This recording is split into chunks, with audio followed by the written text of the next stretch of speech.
He was 35,000 feet above sea level.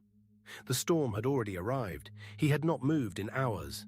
And somewhere far below, his wife was waiting for a phone call that would never come the way she hoped.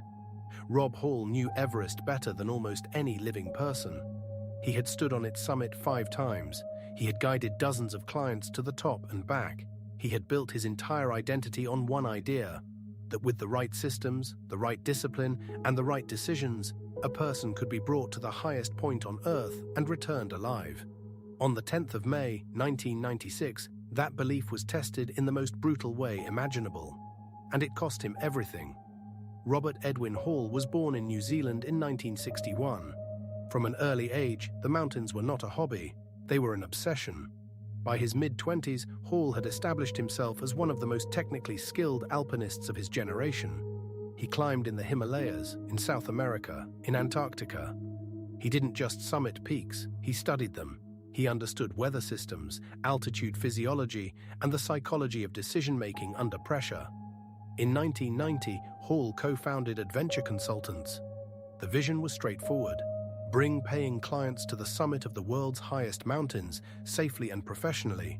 Not reckless adventure, a managed, structured service where the guide's expertise compensated for the client's inexperience. It worked. Between 1990 and 1995, Adventure Consultants guided more clients to the summit of Everest than any other company on Earth. Hall's safety record was exceptional. His judgment was trusted completely. His rule system, strict turnaround times, careful client assessment, conservative decisions was not just admired, it was copied. He married Dr. Jan Arnold, herself a skilled mountaineer who had summited Everest. In early 1996, Jan was pregnant with their first child. Hall had every reason to be careful that spring. He went to Everest anyway. It was the only thing he knew how to do. The spring 1996 Everest season would become the most scrutinized climb in the mountain's history. Hall was leading an 8-client expedition.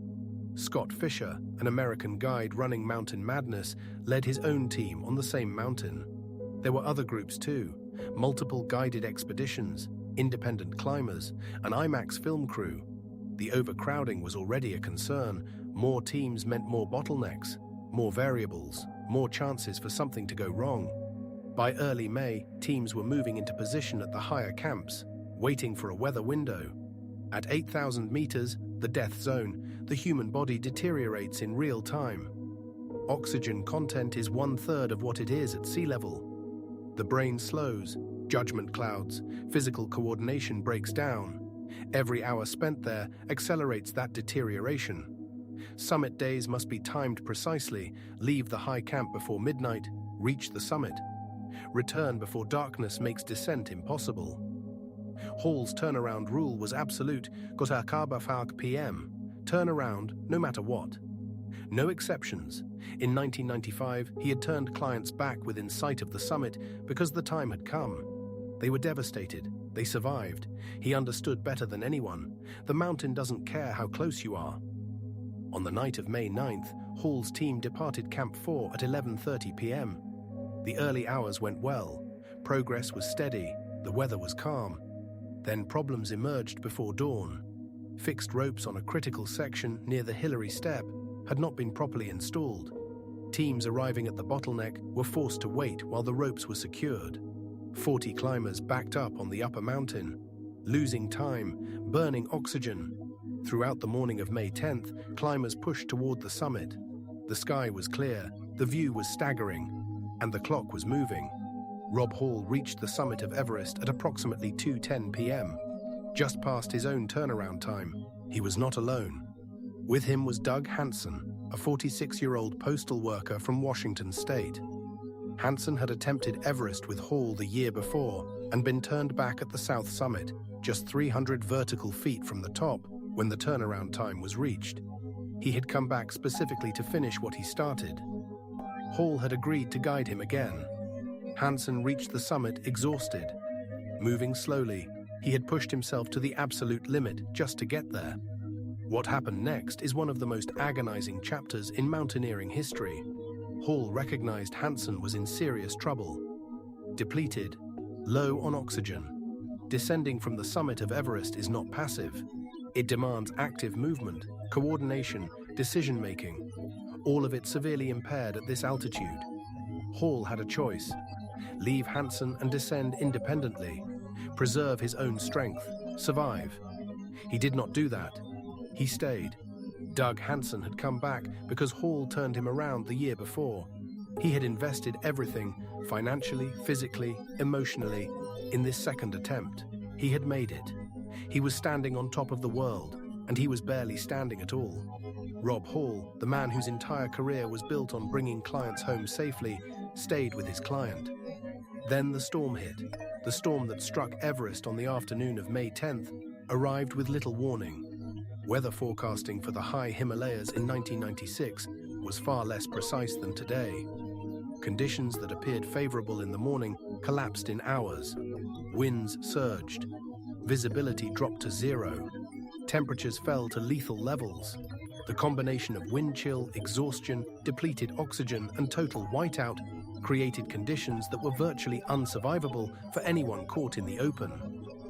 Multiple climbers were trapped on the upper mountain that night.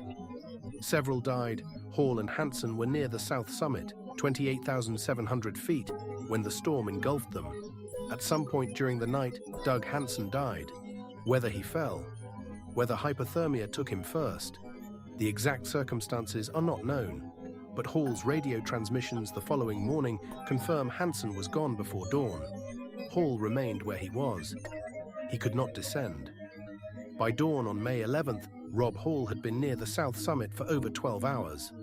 Alone, no functioning oxygen, temperature well below survival threshold, what happened next is documented in real radio transmissions. From near the south summit of Everest, Hall made contact with Adventure Consultants Base Camp. The calls were calm, remarkably, hauntingly calm. He reported his position. He confirmed Hansen was gone. He asked about rescue possibilities. Base Camp told him a rescue was being organized, but conditions made it nearly impossible to reach him. Two of the most experienced Sherpa climbers on the mountain, Ang Dorje and Lakpa Chiri, attempted to reach Hall that morning. They climbed into conditions that were beyond what any human being could safely endure. They were forced back. The rescue did not reach him. Base Camp then connected a call that has since become one of the most heartbreaking moments in mountaineering history. They patched through a satellite connection to Dr. Jan Arnold in New Zealand. Rob Hall and his pregnant wife spoke for several minutes on the morning of May 11, 1996, while he sat near the summit of Everest in a storm that was killing him. Hall told her not to worry. He told her he loved her. He said the baby would be a girl and they would need to discuss names. He asked about her health. He was calm. He was present. He was saying goodbye without saying goodbye. Jan asked him to hang on, that a rescue would come. Hall told her he loved her a lot. Those are the last confirmed words transmitted from Rob Hall on Everest. He died sometime on May 11, 1996, near the south summit of Mount Everest. He was 35 years old. The 1996 Everest disaster killed 8 people. Rob Hall, Scott Fisher, 6 others. One of the deadliest single events in the mountain's history. The disaster didn't happen because of recklessness. Rob Hall was not reckless. He was the most careful, most experienced, most disciplined guide on that mountain. What the disaster revealed was something harder to accept, that even the best systems, the best judgment, and the best intentions can be overwhelmed by the mountain's complete indifference to human plans. John Krakauer's account, Into Thin Air, published in 1997, placed the disaster in the public consciousness permanently. The debate began immediately and has never ended. Why didn't Hall leave Hansen and descend when it was clear Hansen was in trouble? There is no clean answer. Some argue his professional code made abandonment impossible. Others point to the reality of decision-making at altitude, where oxygen deprivation impairs the same judgment you need to save yourself. Others believe Hall thought, until too late, that the situation could still be salvaged. The truth is probably all three. What is not in dispute, Rob Hall knew the mountain. He knew the rules. He had written many of those rules himself. And on the day they were tested most severely, he found that knowing the rules and following them are very different things. The 1996 disaster changed Everest forever. turnaround times became more rigidly enforced, weather forecasting advanced, communication systems improved, the industry that grew up around guiding people to the summit became permanently more aware of its own limits. Jan Arnold gave birth to a daughter shortly after Rob Hall's death. His body remains on Everest, near the south summit, where he died. The last question the 1996 disaster leaves behind is the one that has haunted mountaineering ever since. Could he have survived? If he had descended at 2 p.m., his own rule, almost certainly yes. If he had left Hansen and gone down alone when it became clear, probably yes. If he had been on the descent when the storm hit, the math shifts completely in favor of survival. But he didn't leave at 2 p.m. He didn't descend without Hansen. He didn't decide that his survival was worth more than staying. Why? Because he was Rob Hall. Because bringing them home was everything. And because on Everest, on the 10th of May 1996, everything wasn't enough.